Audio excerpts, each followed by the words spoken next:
Well, it's just that we have periods. We think that it's long periods of peace punctuated by war every once in a while, but it's not true.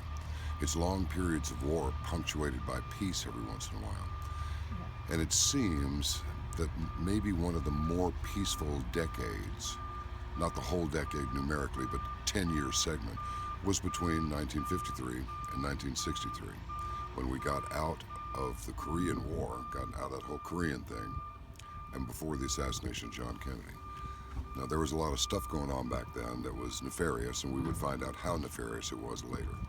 But as far as the public was concerned, there was a sense of morality. Criminals were criminals. You knew them by their actions, by the way they talked, by the way they dressed, and of course by the things that they did. You had J. Edgar Hoover as your FBI director, who had some pretty strange proclivities himself, but he did a pretty good job, by all appearances, of taking care of the nation. Now, loss of privacy, monitoring of everything, informants everywhere, indoctrinating children in school to inform on their parents, inform on their friends.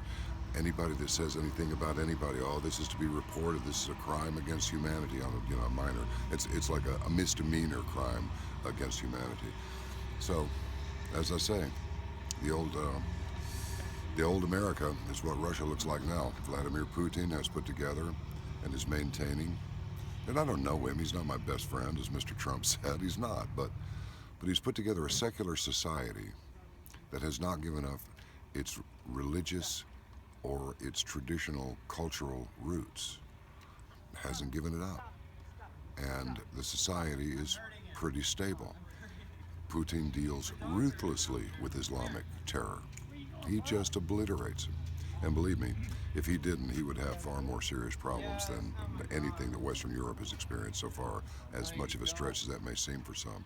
So, the good part is, the bright spot in all of this is that the people who have been running us for so long, the Peter Jennings and the Cronkites and the Frank Reynolds and people like that. I always liked Frank Reynolds. His cold wouldn't go away, and as soon as he said that, I thought, oh boy. And sure enough, he passed away, wasn't even a month later. These guys were educated and slick. These ones we have now, the ones at CNN, the ones on MSNBC, the ones on CBS and ABC and NBC, ABC, whatever, the alphabet numbers. They're not as stately, they're not as lordly, they're not as trustworthy in their appearance. The focus groups like this other generation a lot better than they like these people. And you can tell if you look closely at their eyes, the windows to the soul. If you look closely, you can tell they don't believe a word that they're saying. It's a J-O-B. They are paid propagandists, in my humble opinion. So, if you have to try that hard to propagandize your people, that means one thing: your message is weak. And the more people wake up, the weaker that message will be.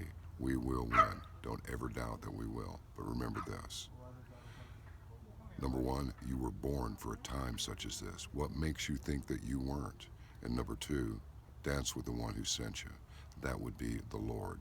With the Lord, we can accomplish absolutely anything. Without him, we can accomplish nothing, and we will descend into debauchery and slavery, and eventually annihilation. And they'll annihilate us, as many dictators have done in the past, for sport and nothing more.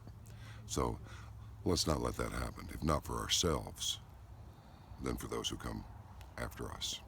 Okay? Over now for now.